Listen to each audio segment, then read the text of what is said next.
السلام علیکم ورحمۃ اللہ وبرکاتہ۔ میں ہوں کلیم احمد قمر اور آپ دیکھ رہے ہیں القمر اکیڈمی کی طرف سے اسلام کے سائنسی انکشافات۔ خانہ کعبہ مسجد حرام میں واقع ایک عمارت ہے جو کہ مسلمانوں کا قبلہ ہے۔ مسلمان اس میں عبادت کرتے ہیں اور یہ دین اسلام کا مقدس ترین مقام ہے، لیکن کہا جاتا ہے کہ اس کے اوپر سے آج تک کوئی بھی ہوائی جہاز یا پھر کوئی بھی سیٹلائٹ حتیٰ کہ کوئی بھی پرندہ آج تک اس کے اوپر سے نہیں گزر سکا۔ اور کیا یہ واقعہ ہی ایسا ہے؟ ایک خوبصورت چہرہ کس کو کہا جاتا ہے؟ ایک خوبصورت چہرے کے اندر وہ کون سی باتیں، وہ کون سی چیزیں ہوتی ہیں جس کو ہم ایک خوبصورت چہرہ یا پھر ایک خوبصورت جسم کہتے ہیں؟ آج کی اس ویڈیو کے اندر ہم انہی کو دیکھنے والے ہیں۔ تو ویڈیو کو آگے بڑھنے سے پہلے ہمیشہ کی طرح آپ سے ریکویسٹ ہے کہ اگر آپ نے ابھی تک چینل کو سبسکرائب نہیں کیا تو کائنڈلی چینل کو سبسکرائب کر دیں اور ساتھ والے بیل کے آئیکن پہ پریس کر دیں تاکہ ہر نئی آنے والی ویڈیو کا نوٹیفیکیشن آپ کو بر وقت مل سکے اور آپ اسی طرح کی انفارمیٹیو ویڈیوز دیکھ سکیں۔ اور اب ہم اپنا وقت ضائع کیے بغیر ویڈیو کی جانب بڑھتے ہیں۔ اگر خانہ کعبہ یعنی مکہ معظمہ میں واقع ایک عمارت جس کو مسلمان اپنے لیے بہت ہی بابرکت اور مقدس مقام سمجھتے ہیں خانہ کعبہ ہے، اگر اس کی تاریخ کا مطالعہ کیا جائے تو پتہ چلتا ہے کہ حضرت ابراہیم علیہ السلام کی قائم کردہ یہ عمارت بیت اللہ شریف بغیر چھت کے ایک مستطیل نما عمارت تھی جس کے دونوں طرف دروازے کھلے تھے جو سطح زمین کے برابر تھے اور ہر خاص و عام کو اس میں گزرنے کی اجازت تھی۔ اس کی تعمیر میں 5 پہاڑوں کے پتھر استعمال ہوئے جبکہ اس کی بنیادوں میں آج بھی وہی پتھر شامل ہیں جو حضرت ابراہیم علیہ السلام نے رکھے تھے۔ خانہ کعبہ کا یہ انداز صدیوں تک رہا اور بالآخر قبیلہ قریش نے مالی مفادات کے تحفظ کے لیے اس میں تبدیلی کر دی کیونکہ زائرین جو بھی نظر و نیاز اس کے اندر رکھتے تھے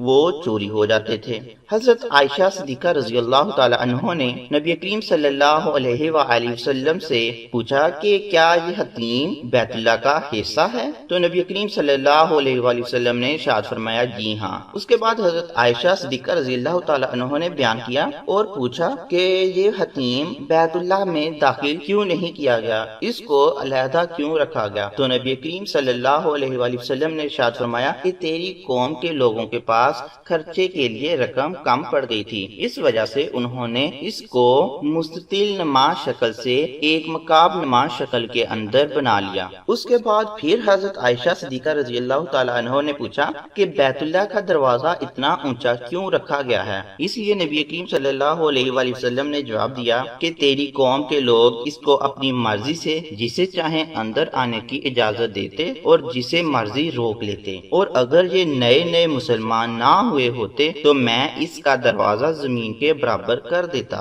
قریش نے عمارت کو 3 ہاتھ چھوڑ کر کیوب یعنی مکعب نما شکل میں بنا دیا اور وجہ یہ بتائی جاتی ہے کہ روپے پیسے کی کمی ہونے کی وجہ سے، کیونکہ وہ چاہتے تھے کہ اس کو حلال کمائی سے بیت اللہ کو بنایا جائے۔ اس کے بعد اس کا مغربی دروازہ بند کر دیا گیا جبکہ مشرقی دروازہ کھلا رکھا اور اتنا اونچا کر دیا کہ صرف اس میں وہی قریش کے معزز لوگ ہی اندر جا سکتے تھے، اور کعبہ کے جنوب مشرقی رکن پر نصب تقریباً 2.5 فٹ قطر کے چاندی میں مڑے ہوئے مختلف شکلوں کے 8 چھوٹے سیاہ پتھر ہیں جن کے بارے میں اسلامی عقیدہ ہے کہ خانہ کعبہ کی تعمیر کے وقت حضرت جبرائیل علیہ السلام جنت سے اس کو لائے تھے اور پھر بعد میں حضرت محمد صلی اللہ علیہ وآلہ وسلم نے اپنے دست مبارک سے اس کو نصب کیا۔ حجاج بن یوسف کے کعبہ کے حملے میں اس مقدس پتھر کو ٹکڑے کر دیا گیا تھا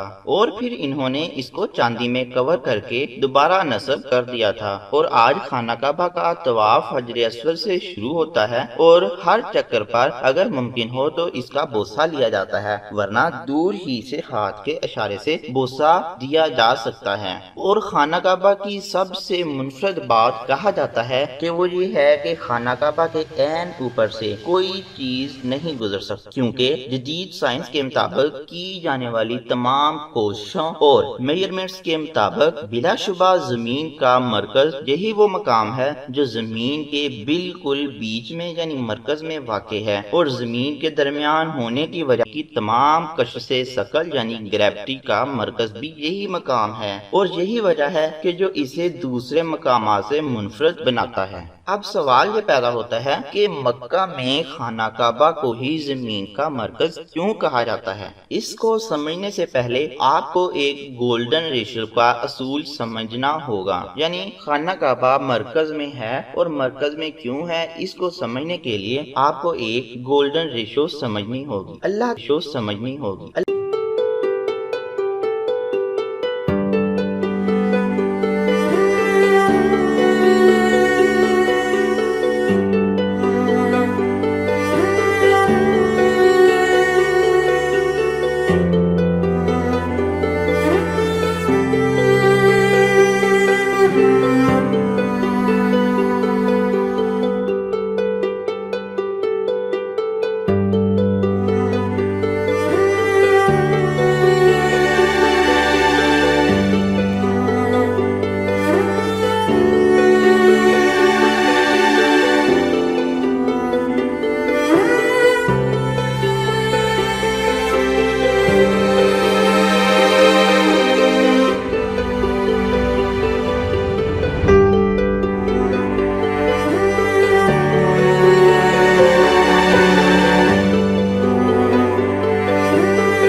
اللہ تعالیٰ نے تمام تخلیقات میں اسی ریشو کا استعمال کیا ہے۔ اللہ نے چھوٹے سے چھوٹے ایٹم سے لے کر بڑی سے بڑی گلیکسی تک اس کا استعمال کیا ہے۔ سب سے پہلے ہم انسانی جسم کی بات کرتے ہیں۔ انسان کے جسم میں بھی گولڈن ریشو پائی جاتی ہے۔ جس شکل میں گولڈن ریشو پائی جائے وہ اتنا ہی خوبصورت نظر آتا ہے۔ جسم اور چہرے کے اندر اگر گولڈن ریشو ایکوریٹ ہوگی تو وہ چہرہ بہت ہی خوبصورت ہوگا۔ ہمارے جسم میں سر سے لے کر ناف تک اور ناف سے لے کر پاؤں تک 1:1.6 کی ریشو ہے۔ اس طرح ہمارے بازو میں بھی کلائی سے لے کر کوہنی تک ہماری ریشو 1:1.6 ہے۔ اور صرف اتنا ہی نہیں، ہمارے دماغ میں بھی گولڈن ریشو پائی جاتی ہے، اور تمام جانداروں کے ڈی این اے کے سٹرکچر میں بھی اسی چیز کو ہی دیکھا گیا ہے۔ اس ریشو کا استعمال